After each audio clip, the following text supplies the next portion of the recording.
మీ trading లాభాలపై high brokerage charge చేస్తున్నారా? అయితే రతన్ టాటా ఇన్వెస్ట్ చేసిన అప్స్టాక్స్లో ఫ్రీ డిమాట్ అకౌంట్తో కేవలం ₹20 బ్రోకరేజ్తో ట్రేడింగ్ చేసుకోండి. అలాగే life time zero MC charges. డిస్క్రిప్షన్లో లింక్తో అకౌంట్ క్రియేట్ చేస్తే ₹1000 brokerage cash back and ₹20,000 free rocket calls ఫ్రీగా పొందండి.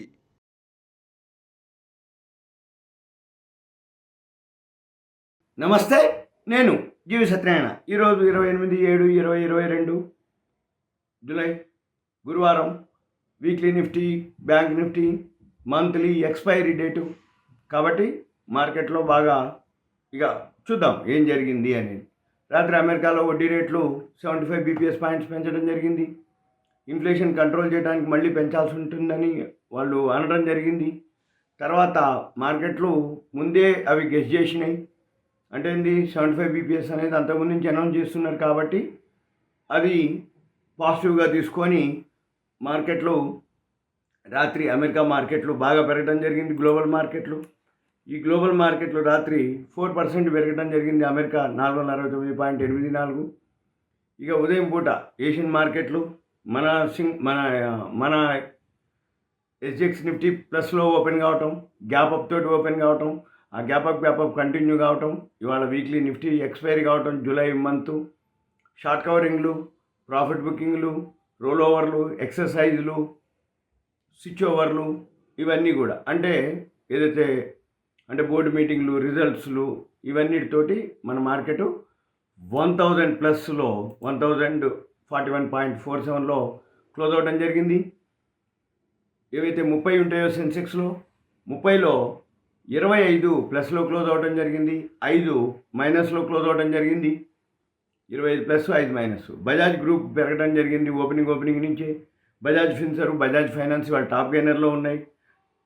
అది 10.68 బజాజ్ ఫైనాన్స్, 10.14 బజాజ్, అంటే అబౌట్ 10%.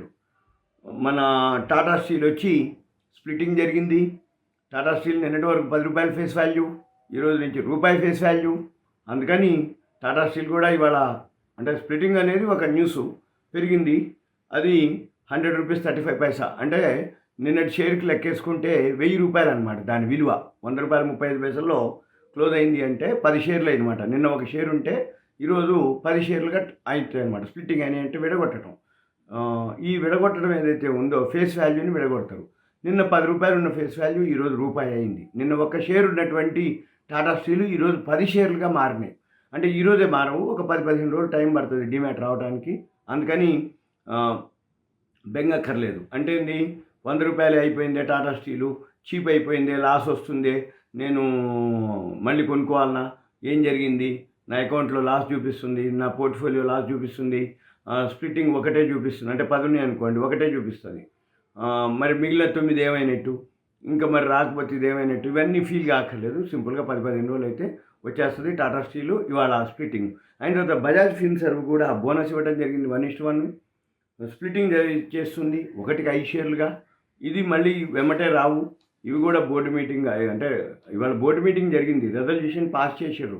తర్వాత 1.5-2 months లోపల ఈ బోర్డు అంటే బోనస్లు అనుకోండి, స్ప్లిట్టింగ్ అనుకోండి, ఒక రికార్డ్ డేట్ పెడతారు. ఆ రికార్డ్ డేట్ రోజు అప్పుడు ఆ షేరు మీకు బోనస్లు స్ప్లిట్టింగ్గా విడిపోతాయి అనమాట. అంటే ఎన్ని, సపోజ్ ఒకటి ఉన్నాయి అనుకోండి బజాజ్ ఫిన్సర్వ్, 1కి బోనస్ అంటే 2 షేర్లు అయితే మళ్ళీ స్ప్లిట్టింగ్ చేస్తున్నారు. అంటే 1కి 5 షేర్లుగా స్ప్లిట్టింగ్ చేయడం జరుగుతుంది. అంటే 1 5 షేర్లు అంటే 2 షేర్లు ఏమవుతాయి, 10 షేర్లుగా మారుతాయి. అంటే ఒక షేర్ కొనుక్కుంటే ఒక బోనస్ వస్తుంది, షేర్లు 10గా మారుతాయి అన్నమాట. అది మనము గమనించాలి. బజాజ్ ఫిన్సర్వ్. ఇక తర్వాత ఇప్పుడు మార్కెట్ ఏందో చూద్దాం. ఎన్ఎస్సి ఏదైతే మనకి 50 కంపెనీలు ఉంటాయి.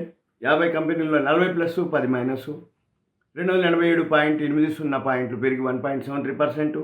తర్వాత ఈరోజు టాప్ గెయినర్ అదే Bajaj Finance Service, Bajaj Finance, Tata Steel, Kotak Bank, SBI Life, ఇవి టాప్ గెయినర్స్గా ఉన్నాయి.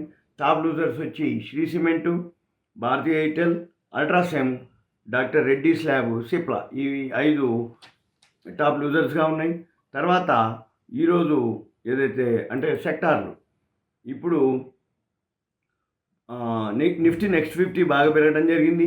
తర్వాత సెక్టారల్కి వచ్చేటప్పటికి బ్యాంక్ నిఫ్టీ వచ్చి 594.40 పాయింట్లు బ్యాంక్ నిఫ్టీ పెరిగింది. బ్యాంక్ నిఫ్టీలో 12 షేర్లు ఉంటాయి, 10 ప్లస్ 2 మైనస్లో క్లోజ్ అవడం జరిగింది. తర్వాత ఐటీ ఇవాళ బాగా పెరగడం జరిగింది, 784 పాయింట్లు ఐటీ పెరిగింది. ఫైనాన్షియల్ సర్వీసెస్ అది 399.70 పాయింట్లు పెరగడం జరిగింది. ప్రైవేట్ బ్యాంకింగ్ వచ్చి 345.25 పాయింట్లు పెరగడం జరిగింది. ఇక తర్వాత ఈరోజు వీక్లీ అది ఏదైతే మంత్లీ ఎక్స్పైరీ ఉందో టర్న్ ఓవర్ బాగా జరగడం జరిగింది. 230,889.91 కోట్లు టర్న్ ఓవర్ జరిగింది. F&Oలో క్యాష్ మార్కెట్లో టర్న్ ఓవర్ వచ్చి 58,056.13 కోట్లు క్యాష్ మార్కెట్లో టర్న్ ఓవర్ జరిగింది. తర్వాత ఇక మనము ఏం జరిగిందో చూద్దాం. ఇప్పుడు ఏవైతే మన గ్లోబల్ మార్కెట్లు ఉన్నాయో యూరోపియన్ మార్కెట్లు మాత్రము ఫ్లాట్గానే రన్ అవుతున్నాయి, అంటే మైనస్ ఫ్లాట్గా, అంటే కొంచెమే మైనస్లో నడుస్తున్నాయి. అంటే ఇప్పుడు అయితే ఈరోజు రాత్రికి అమెరికాలోని బట్టి మనకి రేపు మళ్ళీ ఆగస్ట్ మంత్ ఓపెనింగ్ ఉంటుంది. ఎక్స్పైరీ కాదు, ఓపెనింగ్ అంటే ఏంది, month opening. F&O month open రేపు, ఇది జూలైది ఈరోజుతో అయిపోయింది, తారీఖు 29, కానీ ఆగస్ట్ మంత్ ఓపెన్ అవుతుంది F&O. కాబట్టి మళ్ళీ రేపు శుక్రవారం ఈవినింగ్ మళ్ళీ రేపు క్లోజింగ్ ఉంటుంది, వీకెండ్. కాబట్టి నెక్స్ట్ వీకు బుధ గురువారాలు అంటే 3, 4, 5వ తారీఖు ఆర్బీఐ వాళ్ళు వడ్డీ రేట్లు అనౌన్స్ చేయడం జరుగుతుంది. మన వాళ్ళు 35 BPS పాయింట్స్ పెంచుతాను సూచనప్రాయంగా చెప్పడం జరిగింది. జనరల్గా ఎప్పుడైనా కానీ ముందుగానే మార్కెట్కి అంటే సూచన వస్తుంది, అంటే ఏంటి, ఇలా ఉండొచ్చు, ఇలా పెరిగే అవకాశాలు ఉన్నాయి, ఇలా పెంచుతాము అని సూచనప్రాయంగా చెప్తారు, కానీ ఆ రోజు నాడు అనౌన్స్ చేస్తారు. ఇప్పుడు 3, 4, 5 ఆర్బీఐ మీటింగ్ ఏదైతే ఉందో ఆ రోజు ఎంత 35 BPS పాయింట్లు పెంచుతామని అంటున్నది ఏదైతే ఉందో అది ఆ రోజు అనౌన్స్ చేయడం జరుగుతుంది. అయితే 35 చేస్తారా, ఎంత చేస్తారా ఏంటిది అనేది ఆ రోజే 3, 4 మీటింగ్ పెడతారు, అందరు ఒపీనియన్ తీసుకుంటారు, 5వ తారీఖు పొద్దున్నే అనౌన్స్ చేస్తారు. మనకి ఇంకొక వారం వరకు అంటే బోర్డు మీటింగ్లు, రిజల్ట్స్, ఈ క్రెడిట్ పాలసీ మంది ఉందో, నిన్న అమెరికా ఏదైతే 75 BPS పాయింట్లు పెరగడం అయిపోయిందో, ఇన్ఫ్లేషన్ కంట్రోల్ చేయాలంటే తప్పదు అని చెప్పేసి వాళ్ళు చెప్పడం జరిగింది. ఇవన్నీ రీజన్లు మనకి F&O క్లోజింగ్ ఇవన్నిటితోటి మార్కెట్ ఇవాళ బాగా పెరగడం జరిగింది. దీన్ని మెయిన్గా షార్ట్ కవరింగ్ అని అనొచ్చు. రెండోది మార్కెట్లో బాగా షేర్లు తక్కువలో ఉన్నాయి కాబట్టి పెరుగుతుంది అనేది ఒక ఆలోచన. ఇంకొకటి ఇవాళ FIIలు మళ్ళీ రిటర్న్ వచ్చిండ్రు అనేది ఒక వార్త. ఫారిన్ ఇన్స్టిట్యూషనల్ ఇన్వెస్టర్స్ మళ్ళీ మన మార్కెట్లోకి ఈ మధ్యకాలంలో మళ్ళీ వాళ్ళు అమ్మటం మొదలుపెట్టారు. అంటే ఈ మధ్య కొంటూ ఉన్నారు, మళ్ళీ ఏం చేసారు, ఈ మధ్య మళ్ళీ అమ్మటం జరిగితే ఎప్పటి నుంచి అమ్మిండ్రు అంటే ఏదైతే ఉదాహరణకి 22వ తారీఖు 3 రోజుల నుంచి అంటే 22, 25, 26, 27 4 రోజులు మొత్తం అమ్మిండ్రు. ఈరోజు మళ్ళీ రిటర్న్ వచ్చింది అనేది ఒక వార్త. అంటే ఏంది, FIIలు రిటర్న్ వచ్చిందంటే బయింగ్లోకి వచ్చిందని అర్థం. బయింగ్లోకి వచ్చిందంటే మార్కెట్ పెరుగుతుంది అని అర్థం. మార్కెట్ పెరుగుతుంది అంటే మనం వాల్యూ ఉన్నాయి, తొందరగా పెరుగుతుంది అని అర్థం. వాల్యూ ఉన్నాయి, మార్కెట్ పెరుగుతూ ఉంది, FIIలు ఎంటర్ అయ్యిండ్రు అంటే మళ్ళీ మార్కెట్ బాగుంటుంది అని అర్థం, పచ్చగా ఉంటుంది అనేది అర్థం. అంతే. అయిన తర్వాత మళ్ళీ మనం ఏం చూడాలి, ఇవన్నీ అంటే ఫండమెంటల్గా స్ట్రాంగ్ ఉన్నటువంటివి, క్వార్టర్లీ రిజల్ట్స్ బాగున్నటువంటివి, వాల్యూ ఉన్నటువంటివి, ఇవన్నీ. ఇక తర్వాత ఇప్పుడు రిజల్ట్ సీజన్, చాలా రోజు రిజల్ట్స్ వస్తూ ఉన్నాయి అన్నమాట. ఇక మీకు కొన్ని ఇన్ఫర్మేషన్ ఇస్తాను. హార్డ్విన్ బోనస్ ఉంది, అది కూడా ఆ కంపెనీ బోనస్ ఇష్యూ చేస్తుంది. తర్వాత ఇంకొకటి చెప్తున్నా, మన మార్కెట్లు ఏవైతే ఉన్నాయో ఈరోజు 16,900 పైన క్లోజ్ అయింది, 1041 పాయింట్లు. ఇక దీంట్లో గెయినర్స్, లూజర్స్, లేటెస్ట్ న్యూస్. ఇక న్యూస్ వార్తల్లోకి వస్తే హార్డ్విన్ బోనస్ HARDWIN ఈ హార్డ్విన్ కంపెనీ బోనస్ ఇష్యూ చేస్తుంది. తర్వాత నెస్లే కంపెనీ ఒక కంపెనీ ఎక్వైర్ చేసింది, అంటే పెట్ ఫుడ్ బిజినెస్ది, పురినా పెట్ కేర్ ఇండియా అనే company. Purina Pet Care India అంటే పెట్, అదే మామూలు మనం పెంపుడు జంతువులు మన ఇండ్లలో పెంచుకునేవి. ఆ కంపెనీని ఎక్వైర్ చేయడం జరిగింది. ఒక బ్రాండ్ కూడా లాంచ్ చేయడం జరిగింది, గర్బేర్ ఇండియా అని. గర్బేర్ అనే ఒక ప్రోడక్ట్ని లాంచ్ కూడా చేయడం జరిగింది. తర్వాత ఇప్పుడు షుగర్ ఎక్స్పోర్ట్స్కి గవర్నమెంటు 7 నుంచి 10 లక్షల టన్నుల్ని ఎక్స్పోర్టు ఎలో చేసే అవకాశం ఉంది అనేది ఒక వార్త. అంటే షుగర్ కంపెనీలకు బెనిఫిట్. అంటే ఏంది, షుగర్ ఎక్స్పోర్ట్స్ 7-10 లక్షల టన్నులు కనుక ఎక్స్పోర్ట్ చేయమని పర్మిషన్ ఇచ్చేస్తే షుగర్ రేట్లు పెరుగుతాయి. తర్వాత కేఈసీ ఇంటర్నేషనల్కి 1233 కోట్లు ఆర్డర్స్ రావడం జరిగింది. తర్వాత ఎక్సైడ్ ఇండస్ట్రీస్ ఏదైతే ఉందో దాని సబ్సిడరీ ఒక ఉంది, Exide Energy Solutions Limited. Exide battery వాళ్ళ company subsidiary company Exide Energy Solutions Limited ఉంది. అది ఒక 80 ఎకరాలు ల్యాండ్ ప్రొక్యూర్ చేయడం జరిగింది. అదేంటిదంటే high tech defence and aerospace park బెంగళూరులో high tech defence and aerospace park. అది ఎందుకు 80 ఎకరాలు ల్యాండ్ అంటే లియాన్ బ్యాటరీలు మ్యానుఫ్యాక్చరింగ్ చేస్తారు అక్కడ. లియాన్ బ్యాటరీ అది ఎక్సైడ్ బ్యాటరీ యొక్క subsidiary company Exide Energy solutions. అంటే సబ్సిడరీ కంపెనీకి బెనిఫిట్ వచ్చినా మెయిన్ కంపెనీకి బెనిఫిట్, సబ్సిడరీ కంపెనీ సంపాదించినా కూడా మెయిన్ కంపెనీకి బెనిఫిట్. సబ్సిడరీ కంపెనీ సంపాదించినాక కొన్నాళ్ళకి మెర్జ్ చేసుకుంటాయి, ఈ దీంట్లో కలిసిపోతాయి ఇవి. అందుకని సబ్సిడరీ కంపెనీ అయినా మెయిన్ కంపెనీ అయినా ఓకే. అది తర్వాత సండు ఫార్మాస్టికల్ అని ఒక కంపెనీ ఉంది, అది కొత్తగా ఇన్కార్పొరేట్ చేసింది సబ్సిడరీ కంపెనీని ఒకదాన్ని, సండు